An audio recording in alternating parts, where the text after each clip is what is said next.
Let me tell you, I love a good cyberpunk story. I don't think it's a hot take to say that The Matrix is one of my favorite movies of all time, and that love of cyberpunk translates into other mediums, like books and video games, and, importantly, RPGs. Cyberpunk games aren't rare, but cyberpunk games that can actually grip my attention and hold my focus are rare. I'm not a big fan of crunchier games like Shadowrun or Cyberpunk Red, but there are a few games coming out now that do demand my attention.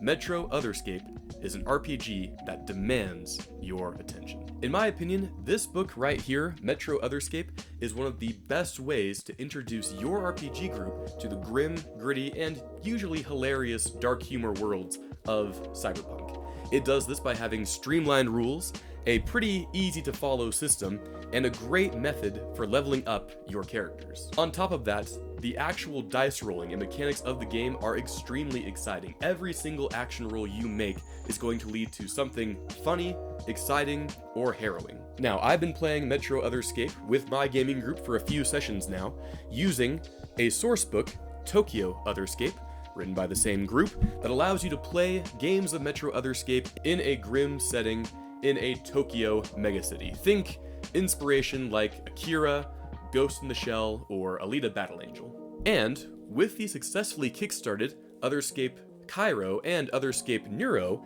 coming out soon, hopefully in the near future, I feel like now is the perfect time to start talking about these games and whether or not they are the right kind of cyberpunk for your group. I'm going to share with you the stuff that I found in these books that was super entertaining, easy to follow, and fun to show to my players. I'm also going to show you the things in this book that I found frustrating to read through, and some of the questions I had that were left unanswered even as I searched for them through both of these books. Reading directly from the cover, Metro Otherscape is a mythic cyberpunk RPG. It's published by Son of Oak Games, who made their first splash into the RPG market with the very well-received City of Mist system, a game that's still being played and is very popular today. The setting of Metro Otherscape is our own world, flung into the near future when evil corporations rule over our lives and desperate gangs fight wars of survival in the streets below. All the while, crews of mercenaries run jobs of varying degrees of legality for wealthy clients, either for pay or for just the thrill of it all. If you know what cyberpunk is, and if you don't, here's a list of various references for you, then you already know what to expect from playing a game in these worlds. They're not really adding anything new, instead just giving you a playground to throw all these tropes into one continuous world. Basically, corporations control everything, technology is simultaneously great and the worst thing ever, and your characters will be doing anything from hacking the mainframe to slicing into the corporate headquarters. Stuff like that. That's not to say there aren't some original ideas here. It says so on the front cover, a mythic cyberpunk RPG. Mythic because, in this particular world, the noise and technology has grown so vast that humans are so distracted that the actual myths and legends of old are seeping back into our world. These could be monsters, magical artifacts, or really any kind of spooky thing that re-emerges into society. And of course, corporations being the evil little things they are, they want to rush in, collect these sources of mythic power for themselves to use against each other to make the world a worse place. This is a world where hacking into the mainframe could be happening at the same time another character is fighting off some skeletons. It's a world where the evil CEO of a corporation could be a normal guy or could be a vampire. Who knows? You may even be playing as a vampire. Who knows? That is up to you to decide. Alright, I need to talk about character creation in this game. In Otherscape, characters don't have stats or numbers. Instead, every character in Otherscape is made out of 4 distinct themes. What's a theme? Well, there's a ton, but basically they boil down to 3 categories. Number 1, noise themes represent technologies or gadgets or stuff that your character has acquired. It's more than just an item you have, it's actually part of your personality, affecting how you roleplay. These themes could be anything from a swarm of drones following behind you to just a really big gun. But it's not just a big gun to you. That big gun is part of your personality. There's a reason you carry that big gun around, and you as the player are going to have to figure out why that big gun makes you who you are. For example, why does your character like the big gun? Are they into big tech in general? You need to figure this out. Now, self themes represent skills and other things that your character is just generally good at. Are they just very strong? Are they extremely charismatic?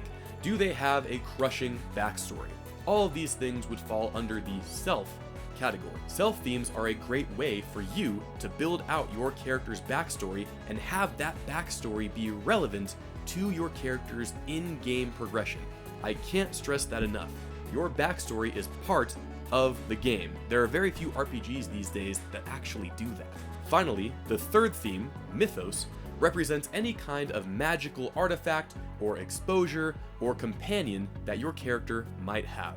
Among these themes, you might decide that your character has access to that really big gun, but also the Excalibur from Legend. You may decide that you have a really cool motorbike and a creepy tech gremlin that likes to eat technology alongside you. You may be exposed to just some otherworldly energy and say, screw that cyberpunk theme, I'm just going to play a wizard. Otherscape gives you the opportunity to do so.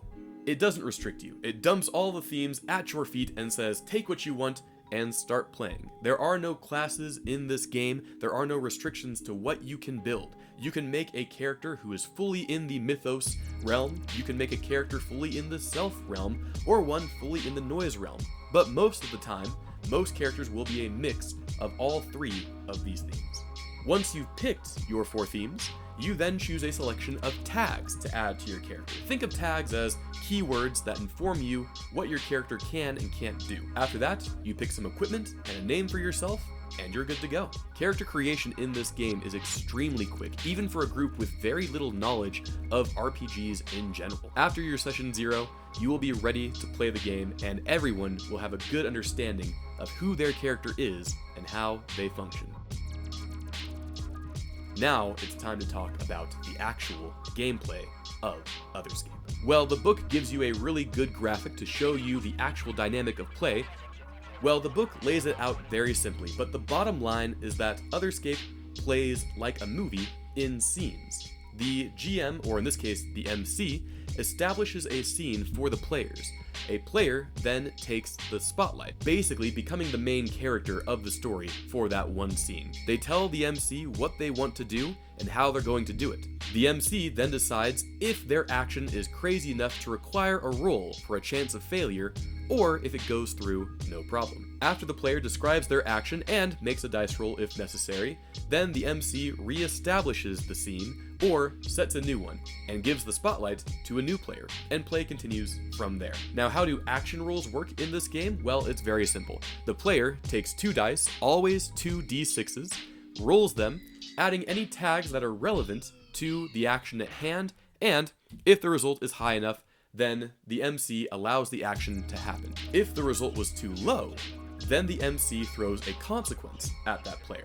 And finally, if the dice roll was somewhere in between high and low, then the MC gives the player that success along with the consequences. So that is how the game works, and how your decisions during character creation actually affect the gameplay. All those tags you were adding before allow you to add to the roll.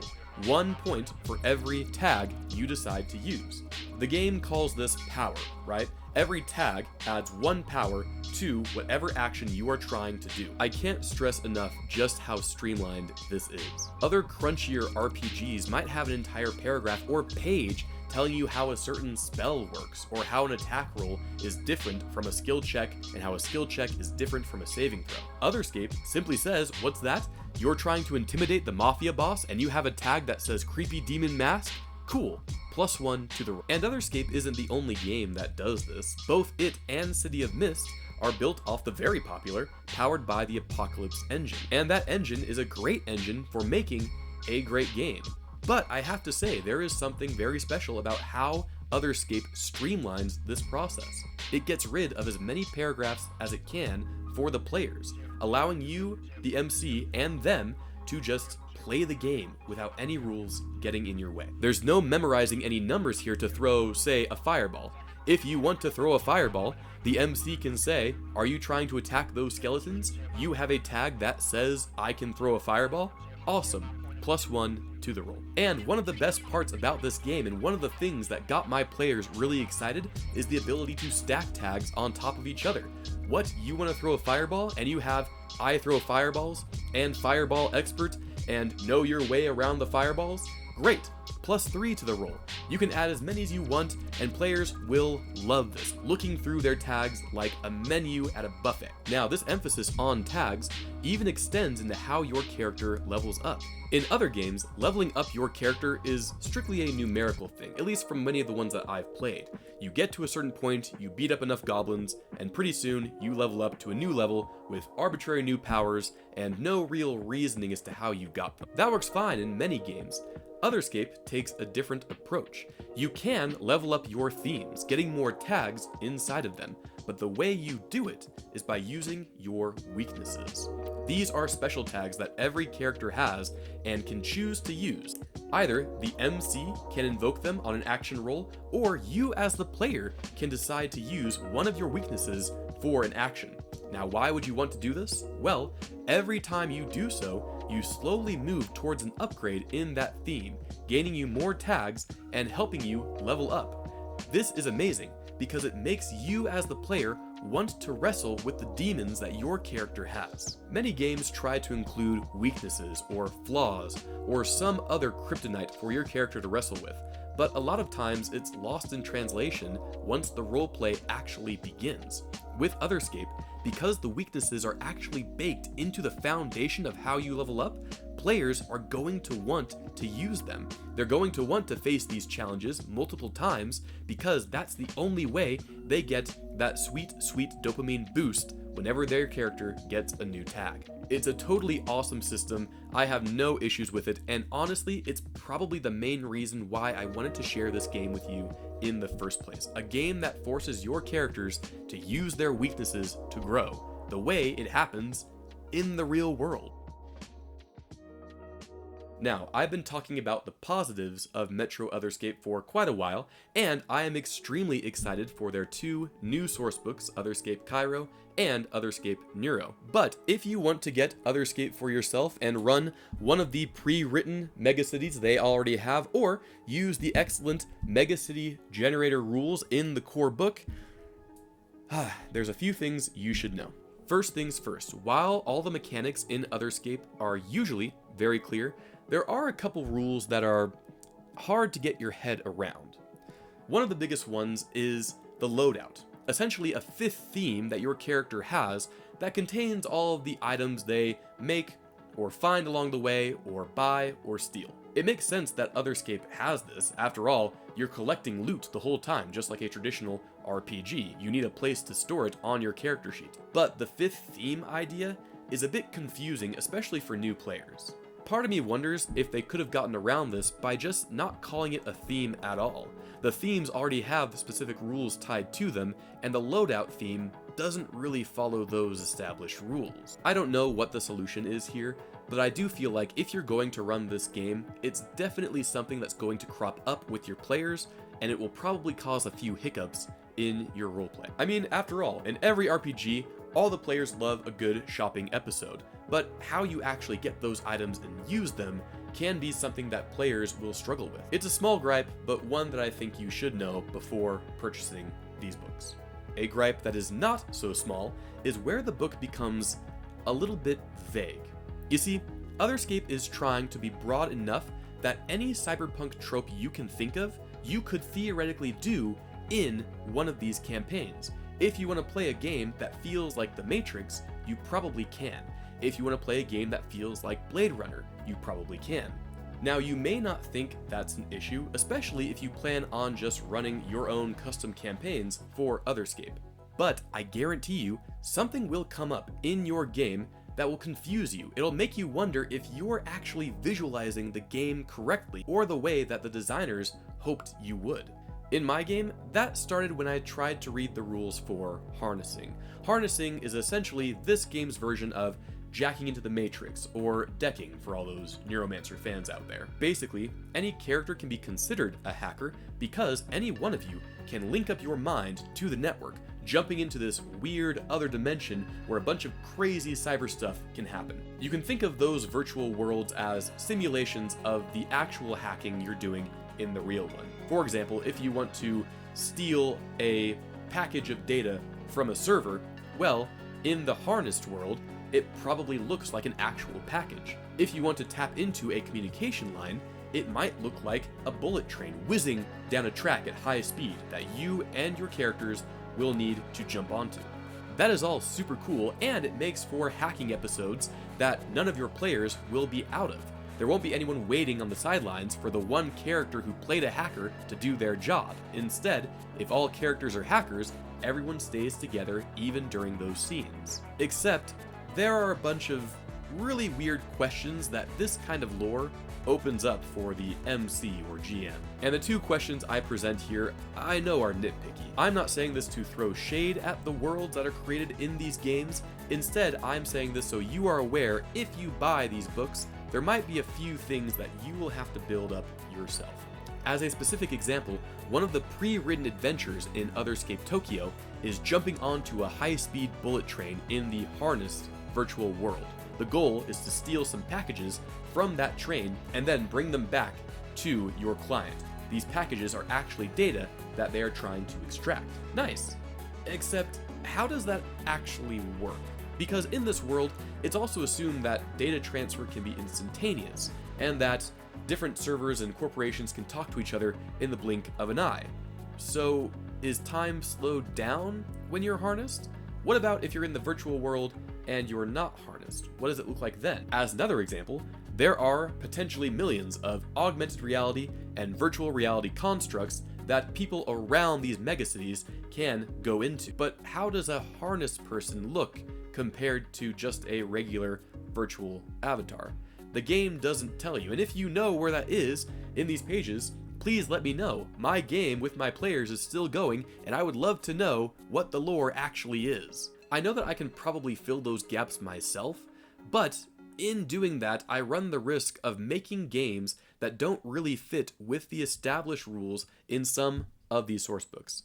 Hopefully my questions are answered when Otherscape Neuro comes out. After all, that book, supposedly, will be more about the virtual worlds of Otherscape, but until then, I'm kind of left in the dark. Okay, despite my frustrations with some of this game's lore or lack thereof, it hasn't stopped me from having an amazing time. My game with my players is still ongoing, and we are still having a blast chewing through some of these dark dystopian cities. I've wondered if I should give RPGs and modules I review some kind of rating. I've thought about it, and maybe I'll think about it more in the future, but until then, I can just tell you right now that these books are fantastic for helping you tell your own cyberpunk story. I've read through many cyberpunk RPGs, but this is the first one that got me so excited to actually put it in front of my players. And with more source books around the corner, there are plenty of more stories to tell. If you liked this video, be sure to leave a like so I know to make more of them in the future. This has been The RiDE. Thank you for watching.